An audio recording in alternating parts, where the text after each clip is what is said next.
Let me just break the glass so that my sniper rifle don't screw around and actually hit. Please move a bit. There's still more. I believe there's still more. But yeah, like I said before, game developers should have really thought that a little bit. If you're going to create a game, I think it's kind of should be a requirement to have like a level editor, or at least like some modding capabilities, because well, that's exactly it, isn't it? A lot of games today are actually based on really old engine. Like I believe even the newer Call of Duty are still using the engine of the ID Tech Quake engine from the olden days, except, well, you know, it's been bashed together with a lot of things to make it more advanced. Cry of Fear is basically a mod for Half-Life 1 Gold Source. Except when added to the mix, a lot of graphical things could really add together and become really... Ah yes, I knew immediately they were going to do that little thing. There's still one alive. Come out here, you silly bugger. One down, an unknown number left to go. That could possibly be the end. But I'm not holding my breath. There could still be some... Oh, never mind, there's absolutely nothing there. There could still be some combine spot, in which case we will need to dispose of them at once.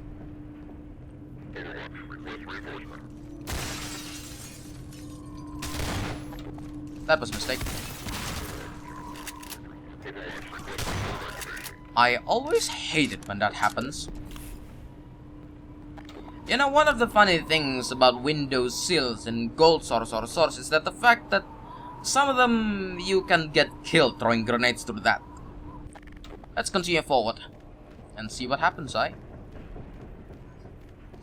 This looks familiar. Ah yes, this certainly looks familiar. We've been here before. Remember our little Strider fight and my little complaint about that thing? If you turn it off, it will spawn an Antlion Guardian? I'm not quite sure if it still does that. I'm not gonna test the theory. Why did all my guns lost? Ah yes, this is it. Ladies and gentlemen, the entire rebel forces combining together to basically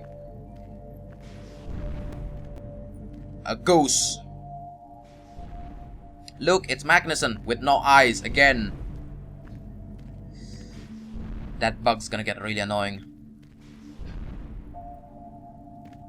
He still has no eyes? Nope, this time he has eyes. Okay, that's good. Anyway, yeah. Like I said before, the rebels now have a shitload of these flying things to take the Borealis. Ah, there we go. The crane too. Yeah, there we go. From episode 2, in which the rebels only have a single rinky-dink helicopter, to now they have all of those flying things. For some reason. They're not even explained like where they're coming from. Like, I get the helicopter from episode 2 came from the old White Forest base, but these... Okay, a crane could be from the White Forest base. But the ships? No idea where that come from. I'm even surprised that the crane doesn't zap the ship, knowing that the crane is kinda magnetic. What is Barney doing? Is he sleeping? Ah yes, they're grabbing the magical auto-teleporter thingy. And I think after this is straight to the part where it's gone a little bit silly. Like suddenly we're at the Aperture Science Labs, maybe, and then suddenly there's a lot of Greece architecture. Grecian. A lot of those torches and light fixtures now make sense.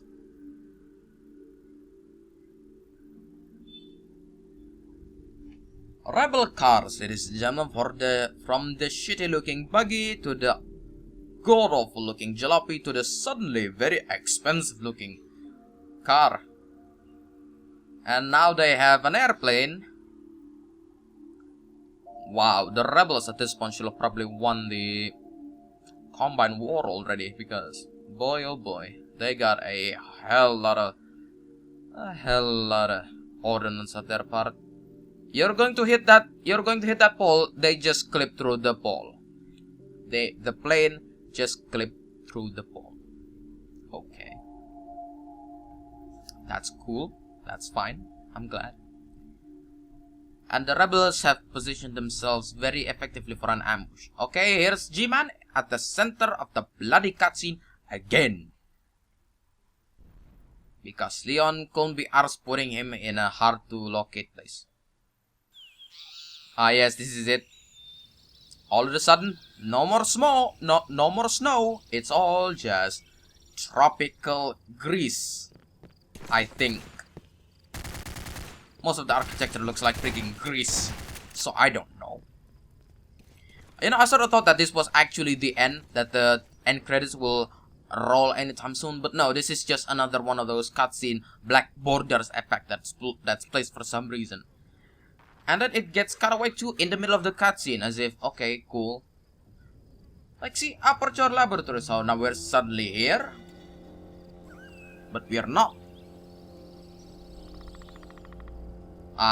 From the rebel car that we're driving to the ugly jalopy. Another narrative dissonance. Is it what it's called? When something doesn't make any sense, even though the previous part shows that we're using an entirely different thing. Is it called narrative dissonance? I think it's called that. I'm not quite sure. I haven't been reading a lot of the writing tropes recently.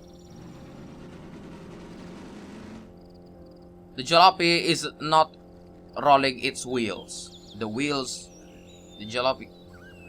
Why is there mines? And why does it look like your average everyday mines and not the usual hopper mines? Oh god. And of course Freeman will turbo straight into the... You know, even I won't do something that stupid, like turbo straight into a turn like that.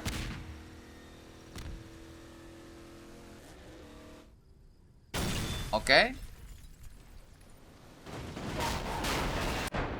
Freeman should have been dead at that point. Freeman should have straight be dead. Okay, there's a gunship. We need to run.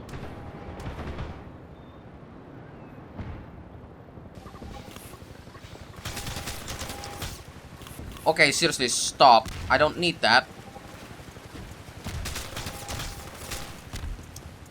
Great, we're jumping down this really huge waterfall with 8 health. Thanks a lot, Leon. Thanks a lot. You brilliant, magnificent bastard, you. I am so glad you decided to do this to us. Many enemies, insult to injury, you silly bugger. At least there's a health station here, so I guess thanks. Not really much help though. And we just lost our guns again for the umpteenth time. Oh boy.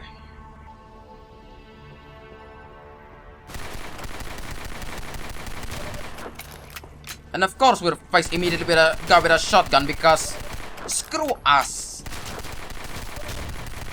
Screw us getting decent equipment. Screw us getting crowbar. Screw us getting kill me.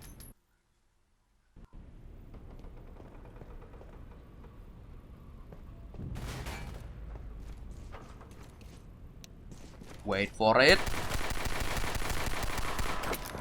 I'll be taking that. You bum!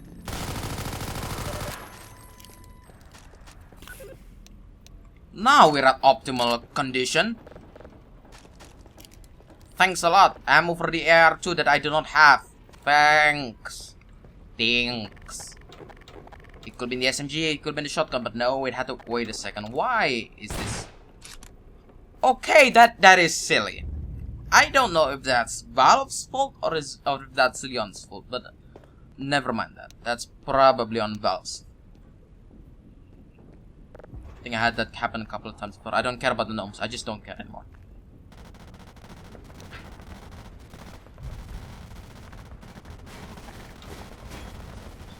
Close to this is another part that I would like to call the Acid Antlion Parade.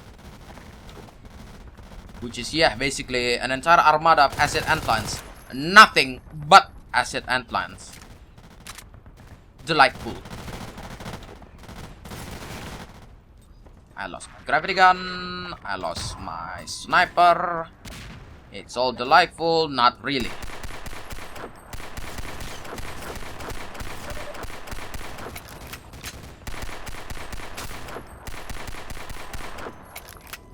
You know, I'm beginning to wonder if the closure will benefit from having an additional extra weapon.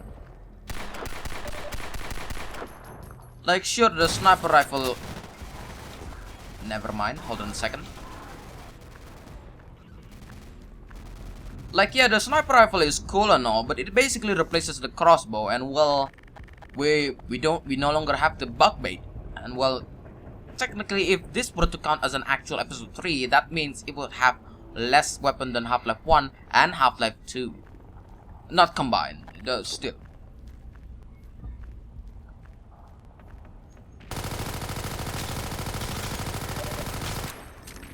Allow me to reload.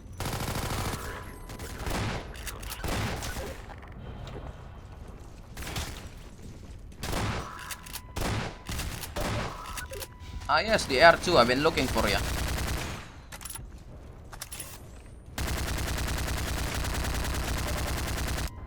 Try not to charge too hard, because then you'll only fall faster. And that won't be a very sportful event.